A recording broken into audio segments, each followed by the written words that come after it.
नमस्कार दोस्तों, स्वागत है आपका एमली न्यूज़ में। आज की ताज़ा तरीन व बड़ी खबरों के साथ दोस्तों हम आपके लिए लाए हैं एक एक कर छांट कर बड़ी खबरें। तो शुरू करते हैं।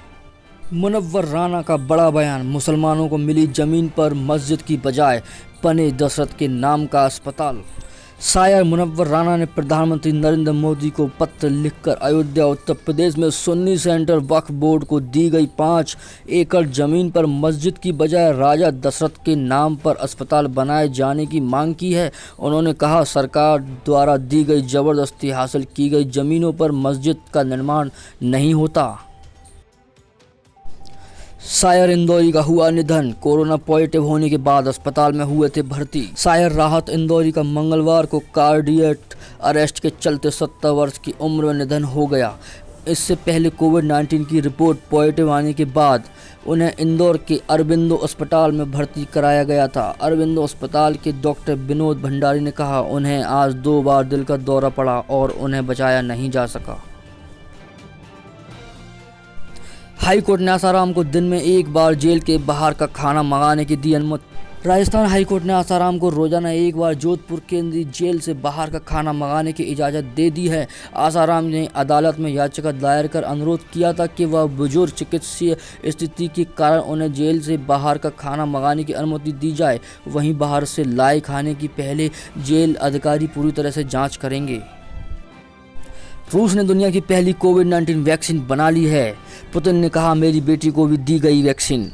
रूसी राष्ट्रपति व्लादिमीर पुतिन ने मंगलवार को दावा किया है कि उनके देश ने दुनिया की पहली कोविड-19 वैक्सीन बना ली है, जिसे रूसी स्वास्थ्य मंत्रालय की अनुमति भी मिल गई है। बकौल पुतिन उनकी बेटी को भी यह वैक्सीन दी गई है। मॉस्को के गमालिया इंस्टीट्यूट द्वारा विकसित वैक्सीन को मानवों पर टेस्टिंग के 2 महीने के भीतर अनुमति मिली है।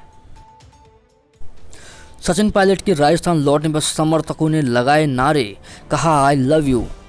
राजस्थान के पूर्व उप मुख्यमंत्री सचिन पायलट के मंगलवार को राजस्थान लौटने पर उनके समर्थकों ने नारे लगाए। एक वीडियो में समर्थक पायलट के लिए आई लव यू कहते सुनाई दे रहे हैं। सोमवार को पायलट दिल्ली में राहुल गांधी से मिले थे, जिसके बाद कांग्रेस ने कहा था कि वह पार्टी के हित कार्य करने के लिए प्रतिबद्ध हैं।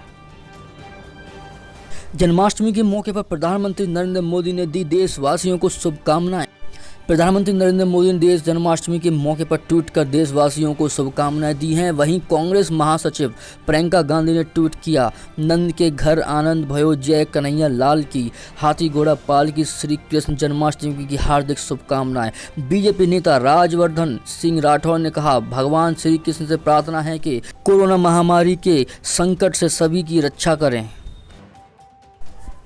अगले आदेश तक निरस्त रहेंगी सभी नियमित यात्री ट्रेनें। भारतीय रेलवे ने मंगलवार को बताया कि सभी नियमित यात्री ट्रेनें अगले आदेश तक निरस्त रहेंगी। हालांकि रेलवे ने बताया कि 230 विदेश ट्रेन जो वर्तमान में चल रही हैं वह परिचालक में बनी रहेंगी। गौरतलब है कि कोरोना वायरस संक्रमण को देखते हुए रेलवे ने इससे पहले 12 अगस्त तक सभी नियमित ट्रेन रद्द की थी। FIA ने कहा, 15 अगस्त को पहली बार अमेरिका के टाइम्स स्क्वायर पर फहराया जाएगा तिरंगा।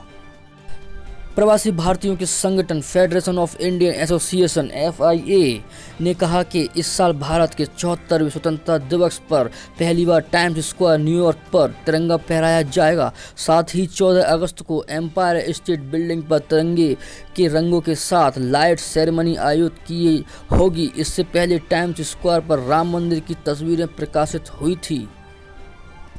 भूटान में पहली बार देशव्यापी लॉकडाउन का आदेश, अब तक नहीं हुई कोरोना से एक भी मौत। भूटान ने मंगलवार को देशव्यापी लॉकडाउन के आदेश दिए और सरकार ने यह निर्णय कुवैत से राजधानी थिम्पू लौटी एक महिला की नेगेटिव रिपोर्ट पॉजिटिव मिलने पर लिया।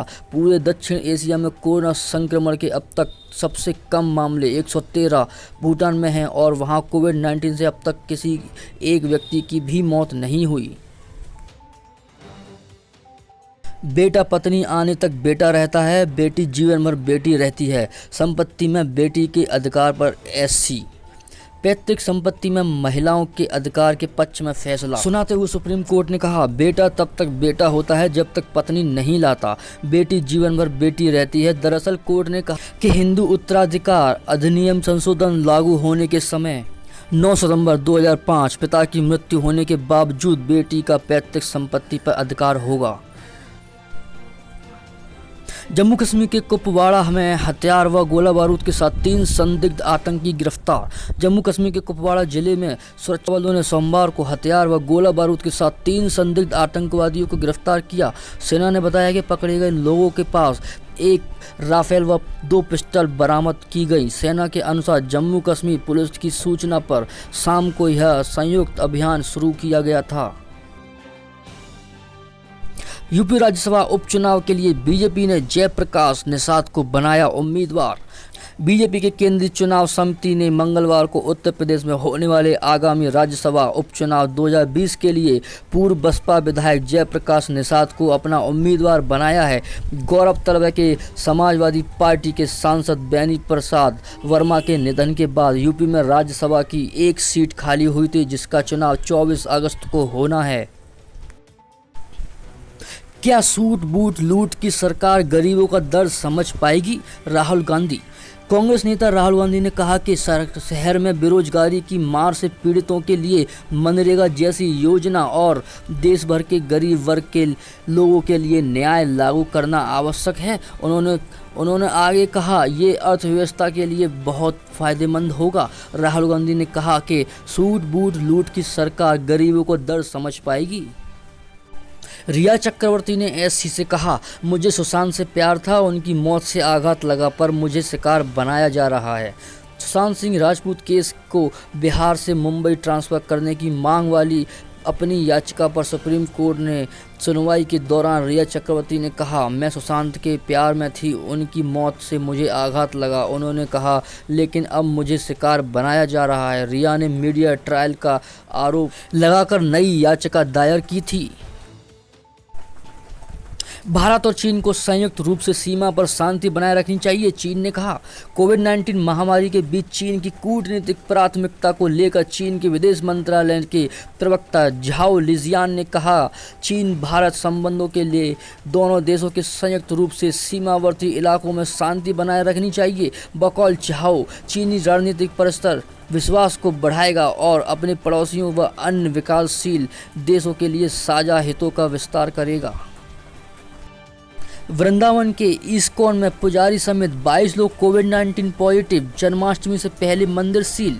वृंदावन उत्तर प्रदेश स्थित इस्कॉन मंदिर में पुजारी समेत 22 लोगों को कोविड-19 पॉजिटिव आने के बाद जन्माष्टमी से पहले मंगलवार को मंदिर सील कर दिया गया। एक अधिकारी ने कहा, यहाँ लोगों की आवाजाही प्रतिबंधित की गई। बतौर रिपोर्ट मंदिर परिसर में रहने वाले 2 लोगों के पॉजिटिव आने के बाद यहाँ 165 लोगों के सैंपल लिए गए थे। दोस्तों, अगर आपको वीडियो पसंद आया हो तो वीडियो को लाइक ज़रूर करें। वीडियो बनाने में हमें बहुत मेहनत लगती है और अगर आप हमारे चैनल पर नए हैं तो चैनल को सब्सक्राइब ज़रूर करें। साथ ही बेल आइकन दबाना बिल्कुल ना भूलें ताकि आपको हमारे आगे आने वाले वीडियो आपको सबसे पहले मिले।